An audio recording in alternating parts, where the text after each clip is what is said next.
Si Idol Double P, ang boses ng katotohanan, kasangga ng lahat, kaibigan siya ng bayan. Si Idol Double P, ipaglalaban ng kalayaan, kanyang ihahayag ang tinig ng mamamayan.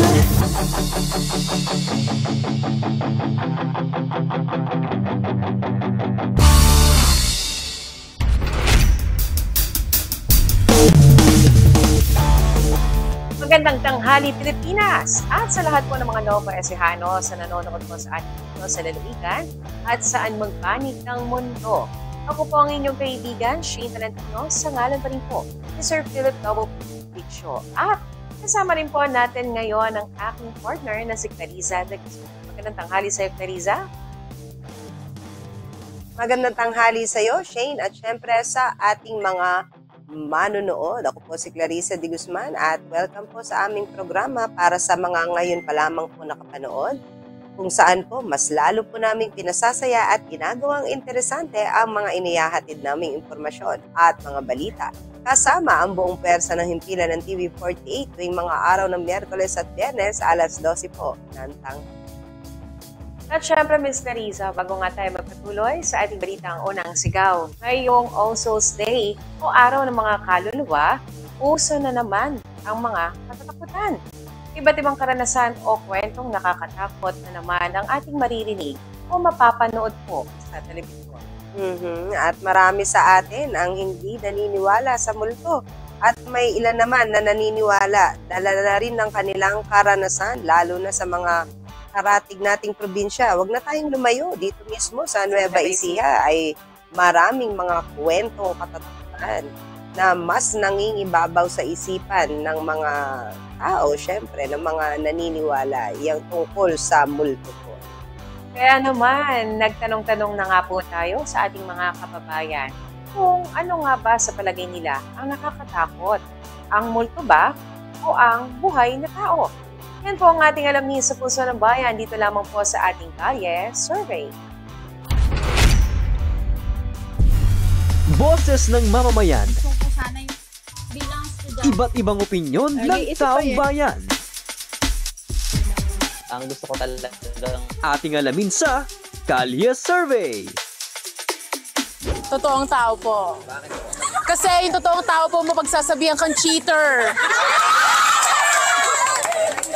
And pagka bumultuhin ka lang naman, pag totoong tao, mapapatay ka pa. Ang mas nakakatakot po is yung totoong tao. Ang mga nagko-commit po ng crimes, di ba, is totoong tao. Yung multo po kasi is parang sa isip lang po natin siya and mga evil spirit po siya. So, yung multo po kasi hindi po siya nakakamatay. Kasi pag natatakot po tayo, takot lang tayo. Pero yung mga tao po, sila po yung nagko-commit ng crime, sila po yung mga gumagawa ng masama. So, mas nakakatakot po yung totoong tao. para sa akin po kasi mas nakakatakot po yung totoong tao. Kasi in reality naman po talaga, yung tao lang po talaga gumagawa ng horrid things dito sa mundo natin. Yung multo naman, it's either, ayoko na magsabi na hindi totoo kasi meron din mga tao na, syempre naniniwala sila, they strongly believe in ghosts, and I don't want to na invalid yung feelings nila. Para sa akin po, in my opinion is, mas nakakatakot po yung tao. And also, I do believe din po na totoo yung mga multo. But kaso po, for me is, mas nakakatakot po yung tao kasi meron po silang, kumbaga, mas mataas po yung possibility na magkaroon tayo ng hindi magandang pangyari or pwede nating ikapahamak kapag tunay na tao po yung na-encounter natin. Hindi po tulad sa ghost na kaluluwa lang po sila na magpapakita. Siyempre po matatakot tayo pero iba po yung danger kapag tunay na tao po yung makakaharap natin is mas high po yung risk na pwede nating maranasan, pwede po natin ikamatay, ikapahamak. Hindi po tulad sa ghost. Yun lamang po. Totoong tao. Kasi po sa multo, pwede ka po magdasalo. Kaya yung suntok nyo, tumatagos sa multo eh. Kaso sa tao, tatama talaga, mananakaut nyo eh. Pero sa multo, tatagos eh, matatakot pa kayo lalo. Ayun lang po. Yung totoong tao po, kasi yung totoong tao, pwede kanyang patayin. Kasi yung multo po, wala lang po yun, si God lang po yung yung katapat doon. Yung totoong tao po, of course, Kasi po, multo hindi naman natin sure kung nandyan. Pero yung tao, pwede kang gawan ng something or physically kaya kanyang galawin. Kaya mas nakakatakot ang tao. Para sa akin po, mas nakakatakot talaga yung totoong tao. Kasi kapag sinabi po natin multo parang sa atin lang yun, it's within us. Kapag totoong tao, pag nakasalubong mo at sinaksak ka, magiging multo ka na rin, di ba? And kaya tao kasi ma-harm niya po tayo physically ang ghost. Mafe-fear lang po tayo sa kanya pero hindi naman niya tayo masasaktan. Para po sa akin, totoong tao po. Kasi po yung multo po, hindi po natin sigurado kung totoo po ba talaga. Yung tao po, kasi po, pwede ka po talagang patayin, ganun po, kung papahama ka po, ganun. Totoong tao po, kasi po, yung totoong tao po, maaari po kayong masaktan po nun, physical po. Tapos kasi po kapag multo lang po, yung matatakot lang po nun, yung may sakit sa puso, ganun po. Boses ng mamamayan. Gusto po sana yung bilang estudyante. Iba't ibang opinyon ng taong bayan. Ang gusto ko talaga ating alamin sa Kalye Survey. Boses ng mamamayan. Lahat sila ang sagot. Takot sila sa totoong tao kay multo. Ako naman kasi sa multo, hindi pa ako nakakakita pero nakakaramdam. At bahagi na yan ng ating kultura, yung paniniwala. At ang ilan nga ang sinasabi, ito lang ay dahil sa imahinasyon natin. Pero kung patuloy po tayo mananalig at magdarasal ng patnubay sa Panginoon, siya po at tayo po ay kanyang gagabayan sa pang-araw-araw. Ms. Teresa. Nakakatakot yung multo nakakita na ako. Nakakita ka na. Yes. At saka ikaw madalas din, di ba? Oo, bata pa ako nakakita na ako dun sa amin. Saka ilang beses na bahay din namin. Yung dati namin bahay, tapos yung bahay namin ngayon, nakita na ako ng multo. So, nakakatakot talaga. Nakakatakot din yung tao kasi physically pwede kang saktan. At nakikita nga natin, di ba, sa yung may mga nagsabi rin yung about sa krimen. Ayan. Dito rin sa studio, no? Momo dito. Kanina pa ako kinikilabutan dito. Tama na. So, ayan po mga kaibigan. Usapin mo po kayo, ano ang kwento po ninyo? Pwede po ninyong i-share po sa amin ang inyong bawat karanasan dito sa aming programa. At ito po yung one time po ating po babasahin. Para naman All Souls Day naman din. No? So malapit na rin po ang ating All Saints Day and All Souls Day sa darating po na Biyernes at Sabado na po yan. At wag po kayong bibitiw dahil susunod na po ang ating balitang Unang Sigaw. Mula sa bulwagang pambalitaan ng himpilang TV48. Ang mga maiinit na mga balitang nakalap sa loob at labas ng lalawigan ay ihahatid sa inyo ni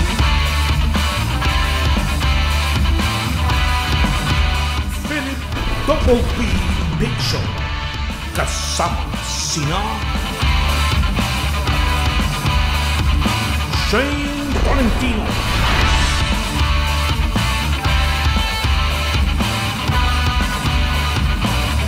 Amber Salazar.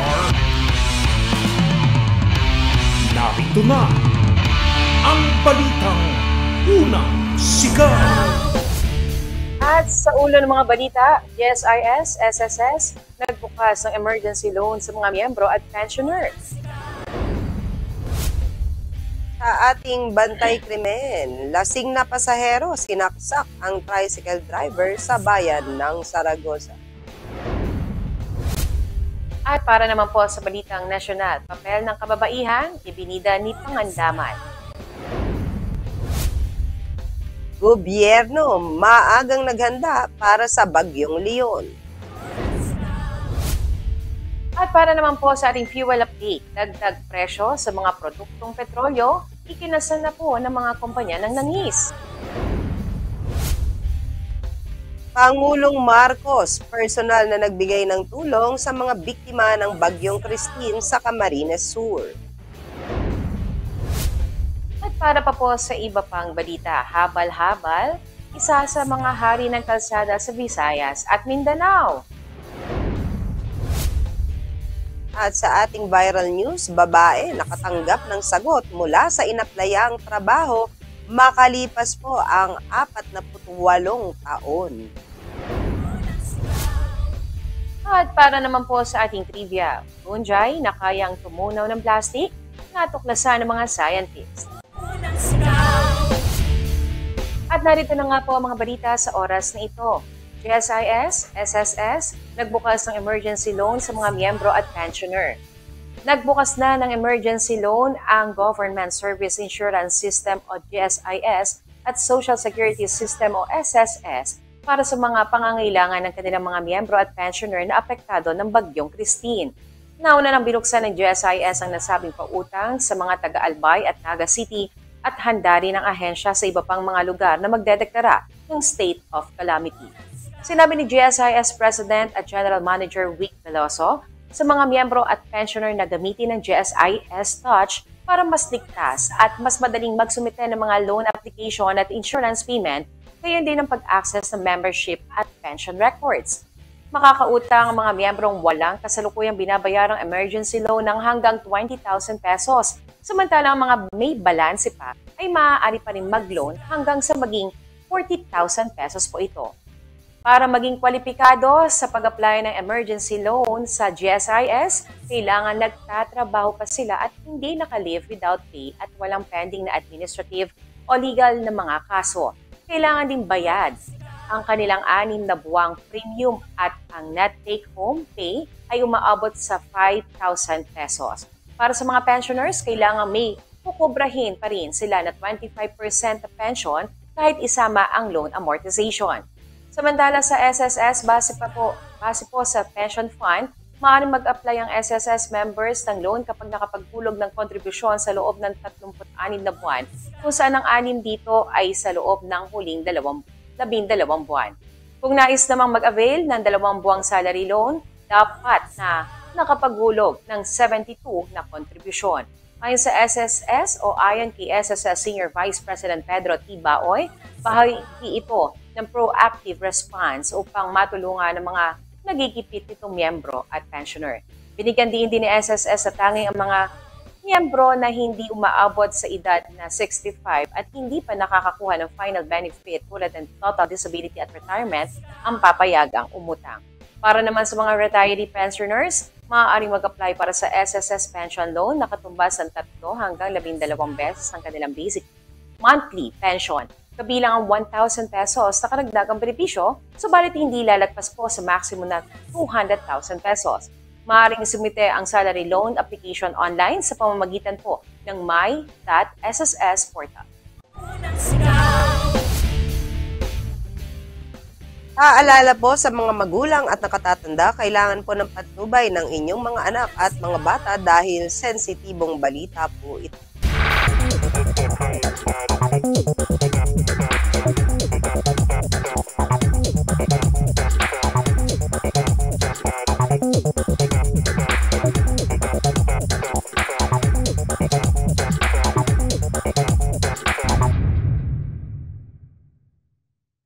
Nahaharap sa kasong frustrated homicide ang isa umanong lasing na pasahero na nanaksak ng tricycle driver sa Barangay Santa Lucia, Bata, Saragosa, Nueva Ecija.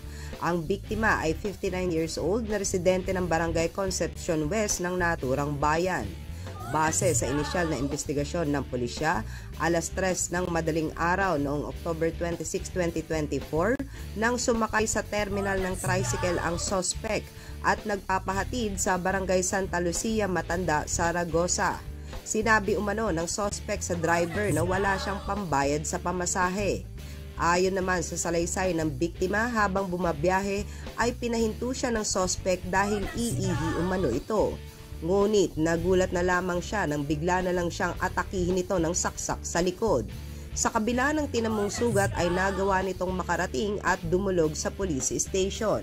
Alas 5 ng madaling araw nang madakip ng mga pulis ang sospek sa bahay nito sa Barangay San Vicente ng nasabi ring bayan. Ako po ang inyong kaibigan, Clarissa de Guzman, para sa Balitang Unang Sigaw. Samantala sa Balitang Nasyonal, papel ng kababaihan, ibinida, ni Pangandaman. Isasigaw ni Carmel Joy Miguel.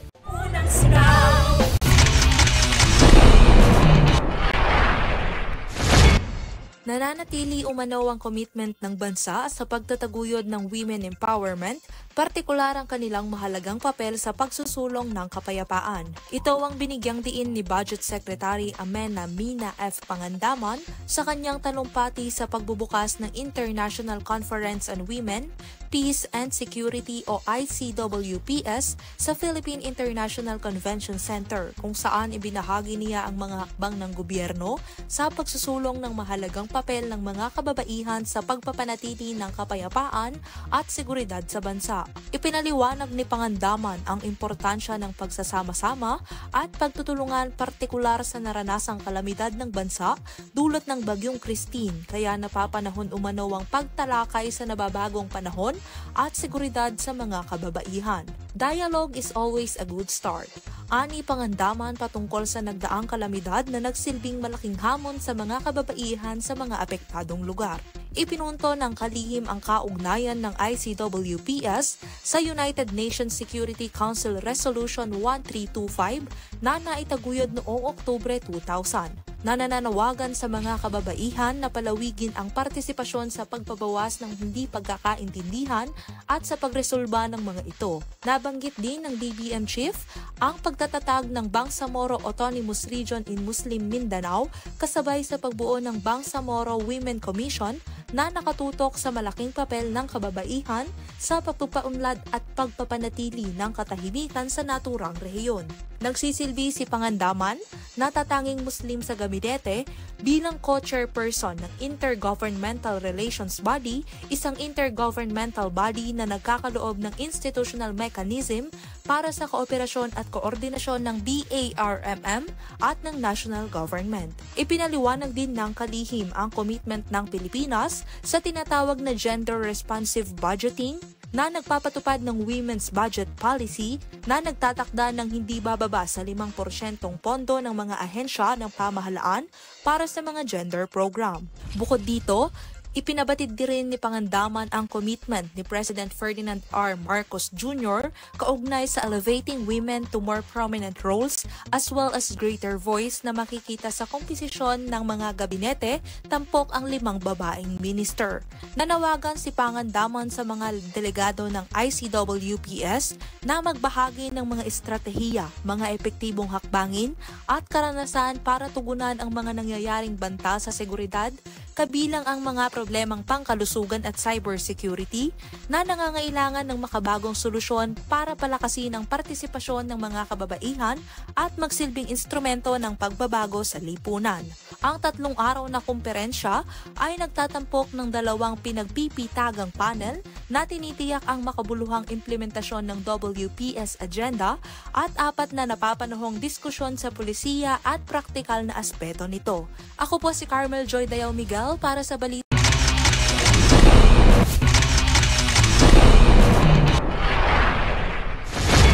Nakaamba pa lamang ang Bagyong Leon ay inutusan na ni Pangulong Ferdinand Marcos Jr. ang mga kinauukulang ahensya ng gobyerno na ipagpatuloy ang relief operations at pabilisin ang suporta sa mga lugar na naapektuhan ng nagdaang unos upang maging handa sa kasunod nito. Sa situation briefing ng Malacanang, ginawa ng Pangulo ang pahayag pagkatapos ng update ni DSWD Secretary Rex Gatchalian sa mga relief efforts sa mga lugar na nasalanta ng Bagyong Christine. Sinabi ni Gatchalian na nakapaglabas sila ng 150,752 family food packs sa mga biktima ni Christine, kasama ang 3,231 non-food items na may kabuang halaga na mahigit 111,133,600 pesos.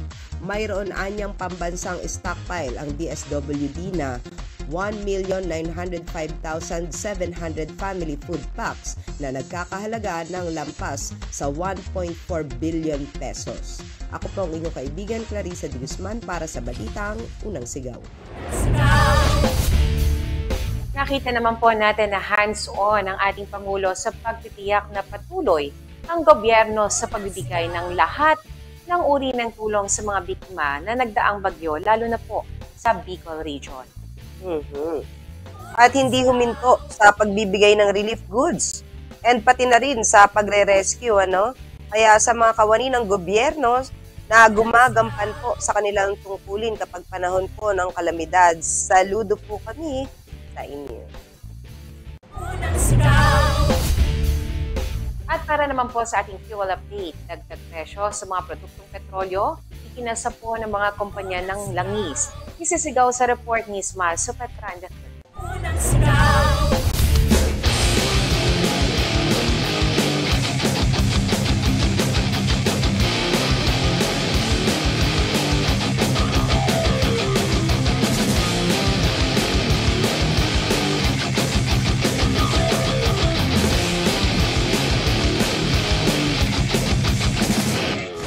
At para naman sa ating fuel update, eto, panibagong dagdag presyo na naman ang ipinatupad ng mga kumpanya ng langis. May dagdag na 50 sentimos sa bawat litro ng diesel at 20 centavos naman ang idinagdag sa presyo ng gasolina. Meron ding 50 sentimos ang idinagdag sa presyo ng kerosene. Sa ngayon, ang presyo ng diesel dito sa GT Oil Palayan, ang kanilang diesel ay nasa 49.90 bawat litro. Ang kanilang gasolina ay nasa 55.90 hanggang 56.90 bawat litro. At dito naman sa Travelers Gas Station, ang kanilang diesel ay nasa 51.95. Ang kanilang gasolina ay nasa 58.50 hanggang 58.95 bawat litro. At dito nga sa aking kinatatayuan ngayon, dito sa ELD26 gas station, dito pa rin sa Palayan, ang kanilang diesel ay nasa 51.40 bawat litro, ang kanilang gasolina ay nasa 56.90 hanggang 57.90 bawat litro. Ang dahilan ng dagdag presyo ayon sa Department of Energy, ang patuloy na pagtaas ng presyo ng petrolyo ay ang patuloy pa rin na kaguluhan sa gitnang silangan. At yan ang ating fuel update kasama si Jerome Tikia, Smile Supetran III, para sa Balitang Unang Sigaw.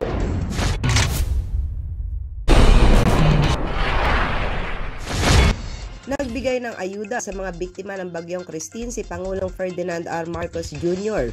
nang personal siyang bumisita sa Bulacan, Camarines Sur noong October 26, 2024. Sa pamamagitan ng DSWD, ipinaabot ng Pangulo ang cash assistance upang tulungang makapagsimulang muli ang mga biktima. May karagdagan pang food packs ang ibinigay sa mga pinayagang makauwi na sa kanilang mga tahanan. Nangako naman ang Pangulong Marcos na patuloy na maglalaan ng tulong ang gobyerno hanggang sa tuluyang makabangon ang mga lubhang naapektuhan ng nasabing bagyo. Ako po ang inyong kaibigan Clarissa de Guzman para sa Balitang Unang Sigaw. Ito pong personal na pagbisita at pamamahagi po ng tulong ng ating Pangulo sa mga komunidad na nasalanta po ng Bagyong Christine sa Camarines Sur ay napakalaking bagay po para sa ating mga naging biktima po doon dahil naramdaman po nila na nandiyan ang gobyerno sa panahon po ng kalamidad. Yes, kasi mismong si Pangulong Marcos at ang mga miyembro ng gabinete ang nangumusta at nakakita ng kalagayan ng mga evacuees doon, ng mga mamamayan dyan, maging ng lugar na binaha sanhi ng nagdaang bagyo. Sinuri nila ito para magawan umano ng paraan at tiniyak nga ng Pangulo na hindi sila pababayaan ng gobyerno. At sa iba pa po nating mga balita, habal-habal isa sa mga hari ng kalsada sa Visayas at Mindanao. Isisigaw po yan sa report ni Ismael Supetran III.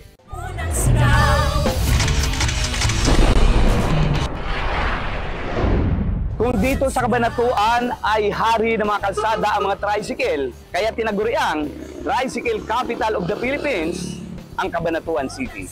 Habang sa Metro Manila ay ang cash, joyride o mobit naman ang marami na pangunahing transportasyon para makaiwas sa traffic ang mga pasahero. Pero pagdating naman sa Visayas at Mindanao, partikular na sa mga lugar na puro rough road ang daan at kabundukan na hindi kayang pasukin ng mga tricycle at jeep, habal-habal o mas kilalang Skylab naman ang hari ng kalsada. Ang Skylab ay hango sa disenyo ng Sky Laboratory na unang pinadala ng US sa space. Pero para sa mga taga Mindanao, ang ibig sabihin ng Skylab ay sakay na lab. Ito ay kadalasang makikita sa mga probinsya na ginagamit bilang transportasyon kung saan nasa 3 hanggang 6 na pasahero o mahigit pa ang naisasakay sa motorsiklo na nilalagyan ng piraso ng kahoy na magsisilbing upuan ng mga sakay at meron din extension na upuan sa kaliwat kanang mga bahagi para naman sa mga karga o bagahe ng mga pasahero. Isa rin ang Skylab sa mga sinasakyan ng mga estudyante pagpasok sa kanilang mga eskwelahan dahil tanging habal-habal lamang ang pwedeng masakyan at nakaugalian na nilang transportasyon. Ang iba naman ay ginagamit sa paghahakot ng kanilang mga produkto para maibaba sa bayan. Pero ang mas matindi, ang habal-habal ang ginagamit sa paghahakot ng mga troso mula sa taas ng bundok, pababa na halos umabot pa sa 10 troso ang karga. Hindi alintana ang bigat ng mga kargang troso at ika nga, susuka pero hindi susuko. Dahil iba ang diskarting Pinoy. Nakuha pang gumawa ng tulay na kahoy at maitawid ang daladalang troso. Naisasakay ng habal-habal ang mga pasahero patungong bundok o sa mas mataas na lugar na hindi kayang ibiyahe ng tradisyonal na jeepney. Ang habal-habal ay nakuha umano mula sa mga Japanese na nagdala ng motorsiklo na may sidecar at tinawag na Rikoo noong World War II. Kaya kayo, gusto nyo bang sumakay sa Skylab? Kasama ang inyong love. Kasama si Angel Mar Bumanlag, Smile Supetron III, para sa Balitang Unang Sigaw. Samantala, babae nakatanggap ng sagot mula sa inaplayang trabaho. Makalipas po ang 48 taon. Isasigaw sa report ni Jovelyn Astrero.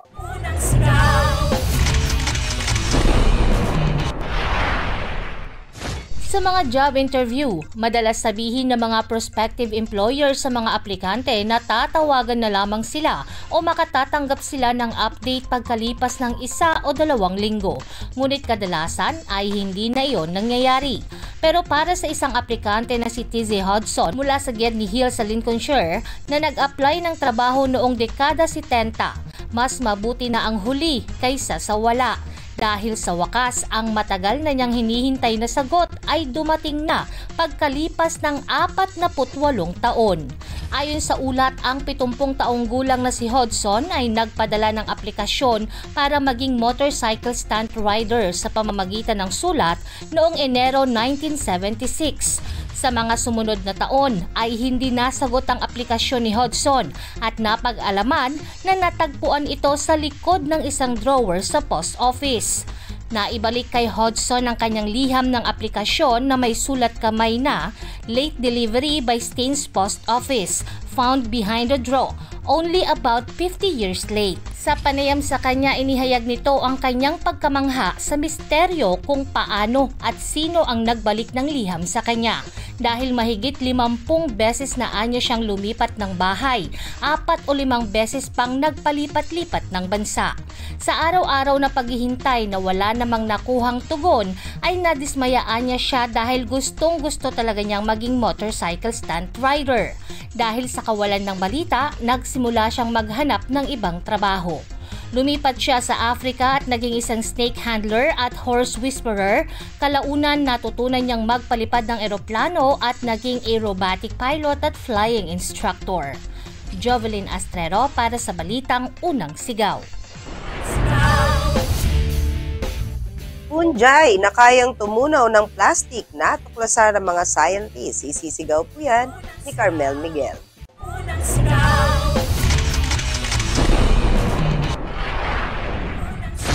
Natuklasan ng mga scientists sa Germany ang isang uri ng fungi na kayang kumain at magtunaw ng plastic na maaring makatulong sa plastic pollution.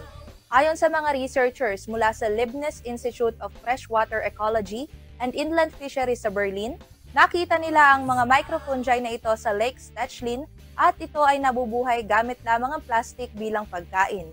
Dahil dito, posible umanong makatulong ang naturang fungi sa paglilinis ng mga plastic na nasa karagatan. Ngunit gayunpaman, paalala ng mga eksperto na hindi ito sapat para tuluyang malutas ang plastic pollution.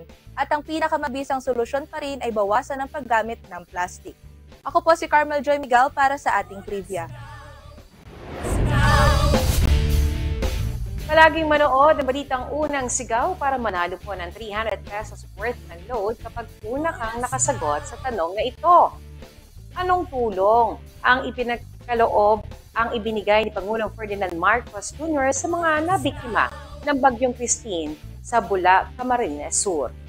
I-private message po ang inyong sagot sa page ng Nueva Ecija TV 48 kasama po ng inyong buong pangalan, address, contact number at GCash account name and number. At isama rin pong isend ang screenshots ng inyong pag-like at share sa page ng Nueva Ecija TV 48. Palagi pong manood ng Balitang Unang Sigaw para manalo ng 300 peso worth ng load kapag una kang nakasagot sa tanong na ito.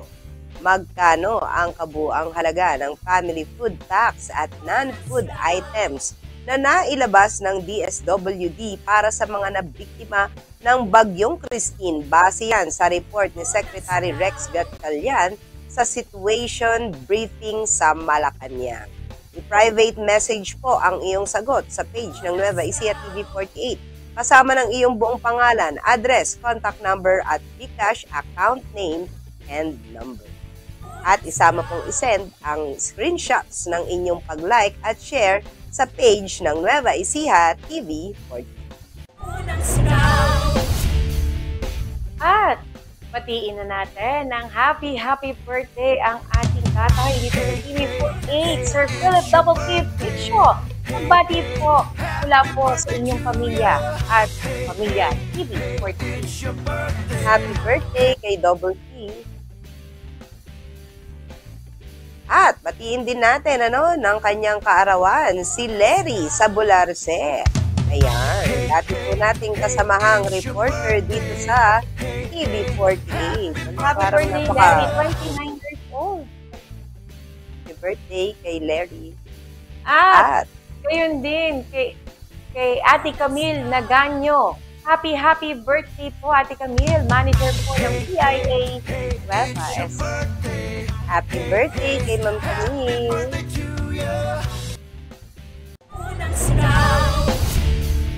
At magbabasa na nga po tayo ng mga mensahe natin sa ating mga taga-subaybay. At hindi lahat po ng mga mensahe na inyong ipinarating ay aking pong mababasa. Kunti ganun, Unahin po natin na mensahe po ay galing kay kanino? Ayan, kay Renz Palma. Parang pag si Vice Governor naging mayor ng Cabanatuan, mabubuhay na ang sports sa Cabanatuan. Ito'y patungkol po sa kanyang mensahe sa NECSL, kung saan ito na po ang ika-9 na season ng NECSL. At ayan nga kay Kuya Renz Palma, kung sakaling si Vice Governor magiging mayor, maaaring mabuhay ang sports dito sa Cabanatuan. Dahil alam naman natin pagka sa mga kabataan, sa sports lang talaga, sports lang talaga yung kanilang pinagkakalibangan niya, lalo na basketball, badminton, volleyball. So maraming salamat Kuya Renz Palma sa iyong mensahe. Next message po natin. Mula naman kay Nini Domingo Nicolas. Mga hindi nakinig sa guro nila sa Pilipino, yung mga nag-comment na mali, bumalik kaya sila sa pag-aaral nila para malaman ang pagkakaiba ng name, pangalan, at noun, pangalan. Ayan yan, Ito'y patungkol dun sa nag-viral. At kanina, kacheck ko lang, nasa 377,000 na po yung naging balita dyan ni Miss Jovelyn Castrero. At si Teacher Ann nga, napagkamalan nga po ng ating mga netizen na nagkamali sa kanyang pagtuturo ng English-Tagalog translation ng 8 parts of the speech, kung saan ang pangalan daw, dapat daw is yung name, pangalan. Kumbaga P-A-N-G-K-L-A-N. So, yun ang mga sinasabi ng ating mga netizen. Pero tama naman na mga hindi pumasok. Oo. Mga nag-cutting classes yan. Yes. Yung noun, talaga namang pangalan. So, sana po wag tayo magko-comment ng hindi maganda rin. Tingnan po muna natin kung tama ba ang ating mga sinasabi. Kaysa sa atin, bumalik yung pangbabash natin. So, dapat pumasok tayo, lalo na yung mga kabataan, mga estudyante, hindi yung laro lang ng laro. sa cellphone at kung saan-saan. Ng mga page, pumupunta. Kaka-TikTok niya yan. At saka nakakalungkot din na maidagdag ko lang Kalaro dito, niya Teresa. Karamihan din, no, o ilan sa ating mga high school students, may mga bisyo na. Nakikita ko sa mga bandang sulok, ano. So, sana po patnubayan pa rin po natin sa ating mga magulang, ang ating mga anak. Dahil po, ako kasi nung high school ako, ako, bahay lang. Pero iba, sabi nga ng ilang mga nakakatanda ngayon, ayon po sa aking mga nakakausap din sa labas, ano, iba na nga talaga ang kabataan ngayon. Lagi namang ganun Nung panahon ko rin, sasabihin. Kasi dati iba daw na kasi yung parang- kabataan. Kasi sa ano yan, yung age gap, syempre, yung generation natin. Saka dalagang Pilipina nga doon, no? Pagka ngayon, magulang na kayo, syempre, yung mga bata, may panahon din na kabataan tayo. Sa ngayon, nahuhumaling talaga sa cellphone, sa mga gadgets, sa mga laro ang mga kabataan. Dati naman kasi, iba ang gala. Kaya lang, dapat huwag pababayaan yung pag-aaral. Kagaya niyan, magko-comment sa teacher, mali naman, di ba? Mas nakakahiya doon sa parte ninyo yan, na nambabash kayo, yun pala, kayo ang mali. Napaghahalata na hindi nag-aaral ng mabuti. Sabi nga yung mga binilogan pa. Anyway, mensahe pa rin natin galing kay sa mga magulang, galing kay Norberto. Kaya nga, sa mga magulang, wag po nating maliitin ang mga guro sapagkat profesyon po nila yan. Pinastusan nila yan sa pag-aaral. Board passer pa po yan bago magturo. Yan naman din ang naging opinion ni Kuya Norberto patungkol nga po dito kay Teacher Ann na nag-viral nga po kamakailan. Next po, mula kay Divina Molina, Sana All o San Jose City Electric sa Helco, ano na ba? Bababa din ba pag may time? Huwag puro pahirap sa mga taga San Jose niyan. So yan, nananawagan sa Helco ng pagbaba rin ng singil sa kuryente dahil tama ba, Neco 1 ba yung merong ano? Yes, Neco 1. Oo, yung Dahil ang pagbaba. laki rin kasi na ibababa ng Neco 1, 4 pesos and 49 centavos. Kung saan, yung dating 12 pesos nila, ngayon ay nasa 8 pesos, 8.32 centavos na lang per kilowatt hour. Para po sa mga residential. At para naman po sa mga consumer low voltage, nasa 7 pesos and 47 centavos per kilowatt hour po ang babayaran na lang nila. At sa consumer high voltage naman po is 5 pesos and 78 centavos. So, ang laki Kaya na yan, naman. nananawagan sa Helco at sa iba pang distribution utilities dito sa Nueva Ecija. Kagaya ng Celcor, ano pa ba? Tarelco ba? Mataas din ang singil. Neco 2. Ano ba? Yes, opo. So, sa lahat ng mga kooperatiba na nagsusupply ng kuryente dito sa ating lalawigan. At may mensahe pa rin po. Ayan. Galing kay Perry F. Diaz, ang Celcor, kaya kailan po magbababa. So, panawagan din ito ni Kuya Perry Diaz. Dito naman po yan sa lungsod ng Cabanatuan. Mukhang ano yung nabalitaan ko sa mga consumers dito, di ba, ang taas nung itinaas ng singil sa kuryente ng Celcor. Parang pwede raw yata ngayon na 2 gives. Tama ba? Yung mga kabanatuan nyo dyan? Kabanatuan nyo, sagot. 2 gives yung bayad. Partial, okay, ang tawag. Ba't kaya kayo may partial ngayon? Dahil eleksyon daw, kaya daw may partial. O ayan, wala man daw pagbaba yung Celcor, meron naman daw pong tinatawag na partial. Magkano ba yung bayad nyo ngayon sa kuryente? Sagot yung mga taga-Kabanatuan. Magkano? Meron. May 11,000 yata akong nakita, parang triple yung itinaas o tapos magpa-partial. Okay. So, Kuya Perry Diaz, maraming salamat sa mensahe po ninyo at natin muna naman kay Pasqua Jenilyn. Thank you so much po for choosing our school. Puso Notebook, gabay ng mga kabataan sa kanilang mga pinagdadaanan. yes, yan ay comment doon sa ating CYP dahil na-feature nga sila na former Congresswoman Cherry Domingo Umali at ni Dr. Kit De Guzman. At itong Puso Notebook, ang layunin talaga nito, Miss Clarissa, ay matulungan yung mga kabataan sa pamamagitan ng mga leksyon tulad ng Feeling Kulang, It Hurts You Know, at Help Sino Nga Ba Ako, na tumutulong sa kanila na maunawaan ang kanilang damdamin at mga pinagdadaanan sa tulong na rin po ng salita ng Diyos. So, maraming kabataan na po ang natutulungan nitong Puso Notebook. Next po natin. Mula kay Alan Mata Ocampo. Magandang araw po. Ask ko lang po paano malalathala yung achievement ko dito sa Italy. OFW po ako. 11 years na po dito sa Milan. Sumali po ako sa isang prestigious singing contest sa TV. Nanalo po ako. May sakit po ang tatay ko, cancer. Gustong-gusto niya pong makita ako sa news. Sana po ay mapansin. Salamat po. O ayan, Alan. Napansin ka na namin. Hintayin mo na lang ang aming pagtawag para ma-feature ka at para mapanood ka ng iyong tatay. Taga saan si Alan? Dito sa Nueva Ecija? Santo Domingo. Ayan. Malayantok, Santo Domingo. Malayantok, Santo Domingo. Doon siya nakatira. Hintayin niyo po ang kasaysayan ng buhay po ni Alan Mata Ocampo. Siyempre, para na rin po ito sa kanyang tatay. Yes. At siyempre, kapupulutan din malamang ng inspirasyon ng ating mga kabataan, lalo na po sa mga nahihiya na i-build pa ang kanilang mga talento. So, mensahe pa rin po natin galing kay IVM.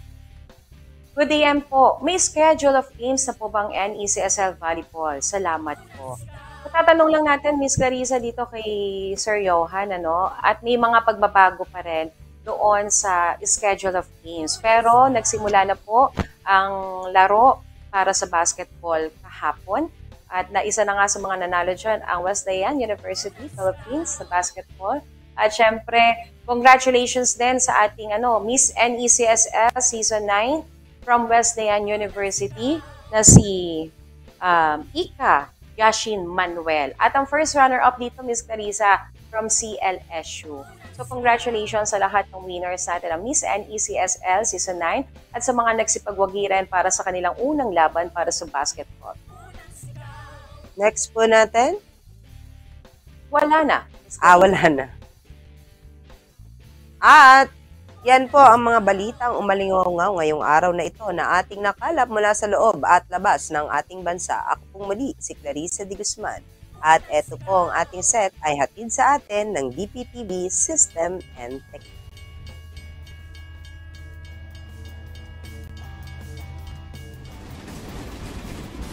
At ako naman po si Shane Talantino, sa ngalan pa rin po ni Sir Philip P. Picho. At nakasama rin po natin si Nesmas Patran III, Jovelyn Astrero, Amber Salazar, Carmel Miguel, at sa ating tech team, admin, editors, cameraman, and driver. At sa mga taga-subaybay po natin, magkita-kita po tayo muli next week. Kasama niyo po kami, ang inyong mga kaibigang tagapagbalita at kakwentuhan, dito lamang po sa ating programang Double P. Love you!